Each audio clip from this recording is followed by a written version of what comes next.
this morning. Crash helicopter wreckage found. Rivers NLC threatens action over judgment stopping allocation to state. Federal government offers window for free forex deposit. On the foreign scene, Spain in mourning as flood death toll climbs. Details of these and more after this break.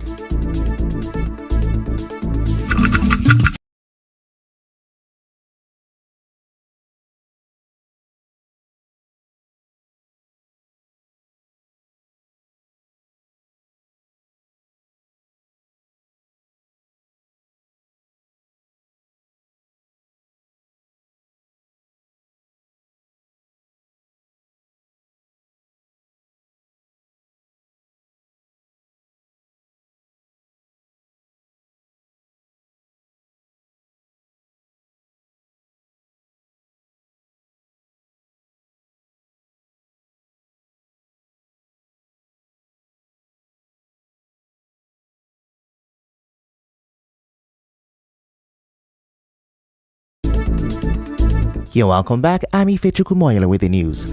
Now, the Nigeria Safety Investigation Bureau says it has found the wreckage of the helicopter that crashed last Thursday into the Atlantic Ocean while conveying workers of the Nigeria National Petroleum Limited from Port Harcourt. The Director of Public Affairs and Family Assistance, Bimbo Oladeji, made this known in a statement. Reacting to this, the Director General of NSIB, Alex Bade, commended the search team and partners leading the search and recovery effort. He said locating the wreckage is a critical milestone in the effort to understand the circumstances surrounding the incident. Recall that the helicopter crashed into the Atlantic Ocean with 8 passengers and crew.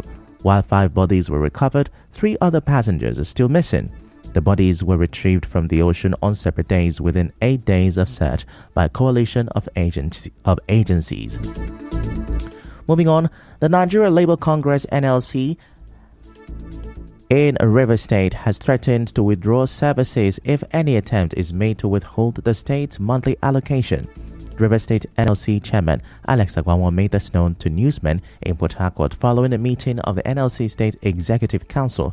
Mr. Agwanwo said the council is dissatisfied with the judiciary's handling of the political crisis in Rivers State. He said the NLC has resolved to advise the judiciary to reconsider its decision or face action from the union. As workers, we have the right to protect our welfare and to protect our interests. The government pays us, and if it sees allocation, that means that our workers will not get salary, both at the local government and at the state level. And what that means, even our dependents will suffer. Businesses will crash. So we totally condemn the decision, and we're asking that whichever court that will take on this matter again, either by appeal or whatever, should reverse this decision. And if at any point this decision affects the welfare well-being of our members, NSC Rivers State will have no choice than to withdraw the services of our members. That's our position. Mr. Agwanwo said the state NLC leadership will soon host members of the National Executive Council, an event that will also include the launch of the federal government CNG buses provided to Labour leadership nationwide.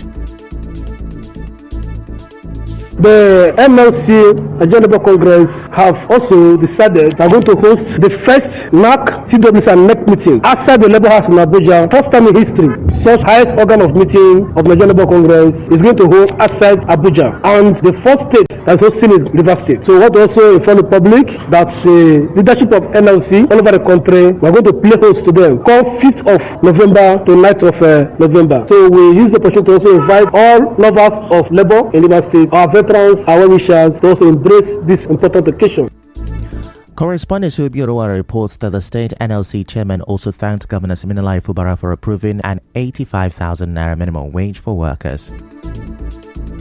We want to appreciate once again His Excellency, the Executive Governor of Rivers State, for the approval of 85,000 minimum wage Rivers State civil servants and workers. This gesture is something that I would say it beats our imagination as workers in Rivers State, because it has never happened before. It has given a new face, a new hope to the workers of Rivers State, and we will not take this for granted. We appreciate His Excellency and we pray that God will keep him and protect him in Jesus' name.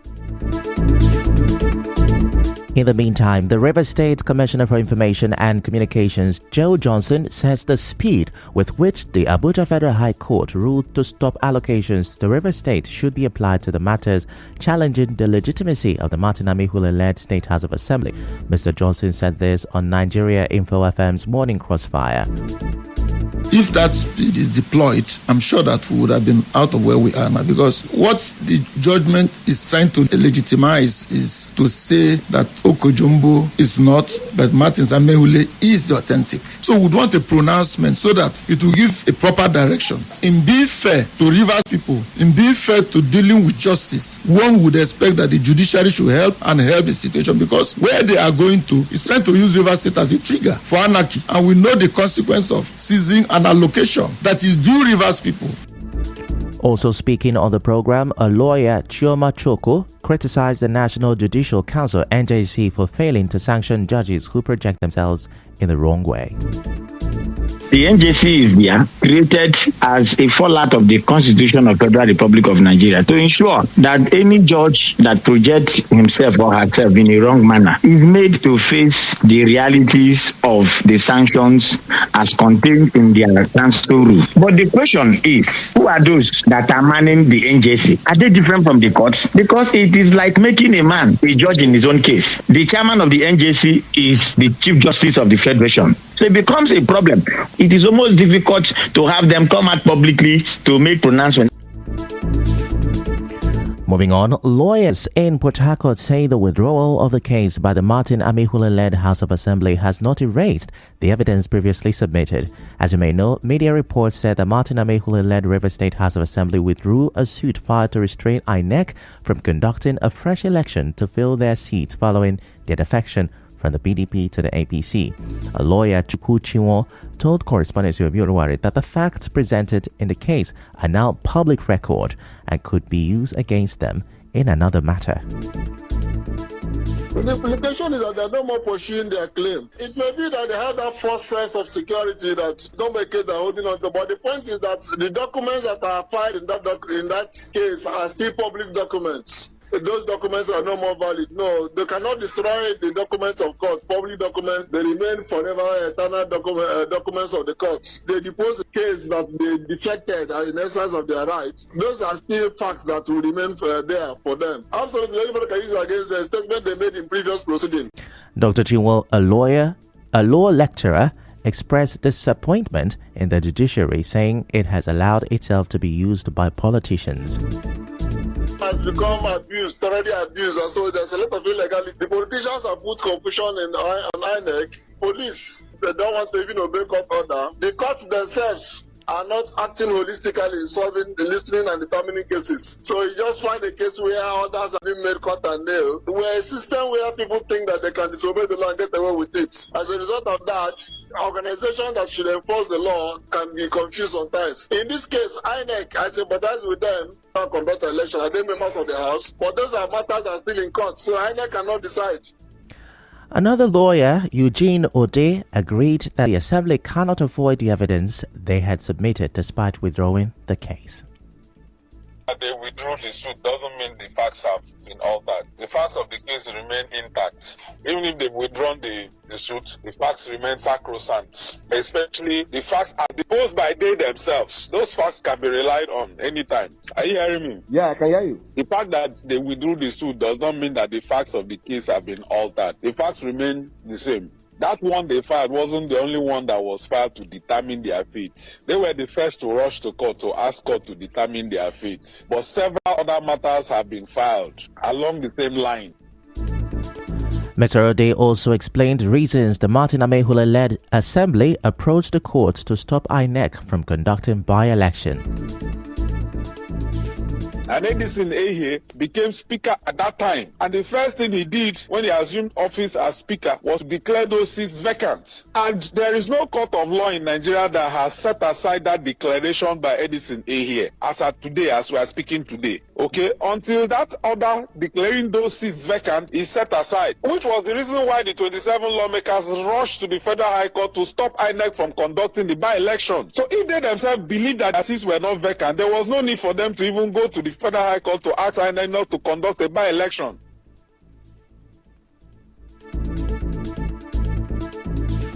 Still to come, federal government offers window for free forex deposit. Stay with us.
You're welcome back, and now the rest of the news. The PDP in Rivers State says its attention has been drawn to a news item aired by one Emmanuel Bekwalem Chukwu. Mr. Chukwu in the news said he was appreciating the PDP chairman Chukwuemeka Aaron for his support for the Obia local government area chairman Chijioke Ihuo and the councillor representing Ward 14 in Obiakpo on their election victories. But the PDP chairman Aaron Chukwuemeka, in a statement signed by the PDP Publicity Secretary Kenneth Yowika, said the statement is baseless and reminded the public that the PDP strongly opposed the October 5th election. Dr. Yowika said the state PDP chairman has clearly stated in various forums that the party will not participate in the election and will not stoop so low and engage in any unethical or illegal activities related to any election that a court already declared invalid through its judgment. Now, he said, in fact, the PDP chairman Chukwuemeka Aaron does not know Mr. Emmanuel Bekwalem Chukwu, and he would never be involved in such deceitful schemes. He urged individuals like Mr. Bekwalem Chukwu to stop misinforming the public and retract their statement, as their intentions, along with those of their cohort and paymasters to tarnish the image of Mr. Chukwuemeka Aaron, have failed. Away from that, the English Grand Lodge for West Africa of the Rosicrucian Order, AMOC, has kicked off its 2024 International Convention in Port Harcourt with the theme Universal Love. Speaking during the opening ceremony, the Grand Master Designate Eugenius Idiodi said love is the foundation of all things in the universe and the force that connects humans.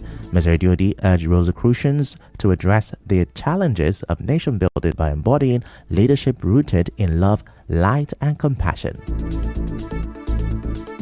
These cycles will mean that at a point like this, where we are having those challenges in building the nation, that Rosicrucians in the government, those who are in business or entrepreneurial can dig deep within themselves, dig deep within their holy program to recognize the opportunity now to be leaders of light, of love, of bringing compassion together. For me, that's really the most impactful in our society. On the spot, the Imperator and President Supreme Grand Lodge AMOC, Claudio Masuco, said universal love is essential for achieving peace among nations. And this order, this universal order that we can see everywhere, we call universal love. And more than an explanation, what we need to find the peace among the nations, to have justice and a good economy for everybody is the experience with love inside.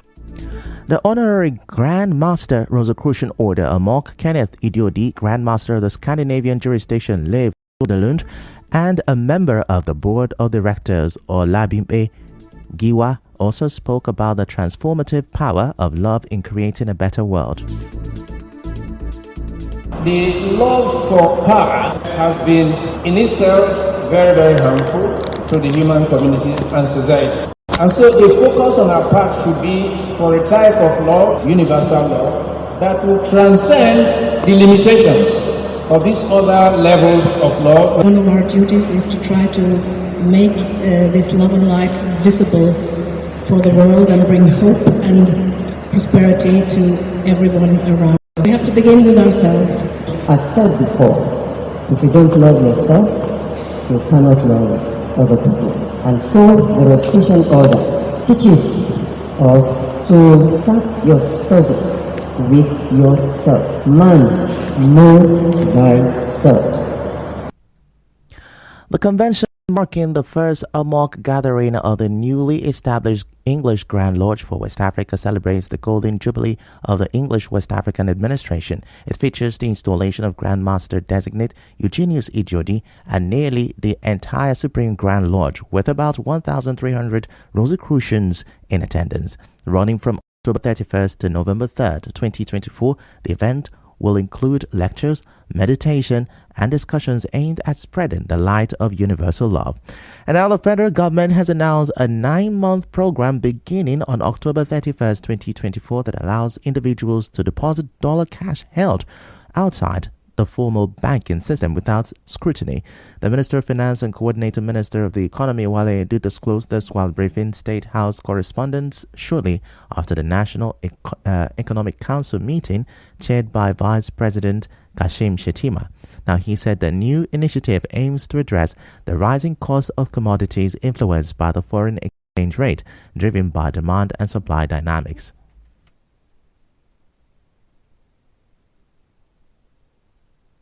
Dollars that they are holding outside the system to be able to bring them in and credit it to their bank accounts. And as long as it is not proceeds of crime, illicit money, there will be no taxes, there will be no penalty, there will be no taxes, there will be no questions. They just meet the normal know your customer criteria of banks and they are free and they have an opportunity to bring in those funds, make them safe, make them secure, and make them available through normal economic activity. The minister also said that 25 million Nigerians have so far received the 25,000 naira conditional cash transfer. And now, Rivers State government has swiftly debunked a false report circulating on social media claiming that Governor Siminalayi Fubara ordered the shutdown of the Nigerian National Petroleum Corporation Limited and all oil companies operating within the state. The Rivers State Commissioner for Information and Communications, Joe Johnson, issued a statement dismissing the report as baseless and an act of propaganda. The statement clarified that Governor Fubara is committed to upholding the rule of law and does not engage in unconventional or disruptive measures in governance. The commissioner urged Rivers residents and Nigerians to ignore the rumor, emphasizing that the governor has no intentions of imposing any such directive that would harm the state's economy. In other news, the meeting between the federal government and the striking university workers ended in a deadlock on Thursday. The workers are under the umbrella of the Joint Action Committee of the Non-Academic Staff Union of Educational and Associated Institutions and the Senior Staff Association of Nigerian Universities, SANU. The meeting, which was held at the Federal Ministry of Education, was led by former Minister of State for Education, Yusuf Sununu, and aimed at discussing issues around the ongoing strike of the unions. The Permanent Secretary of the Ministry of Education, Nasir Gwarzo, was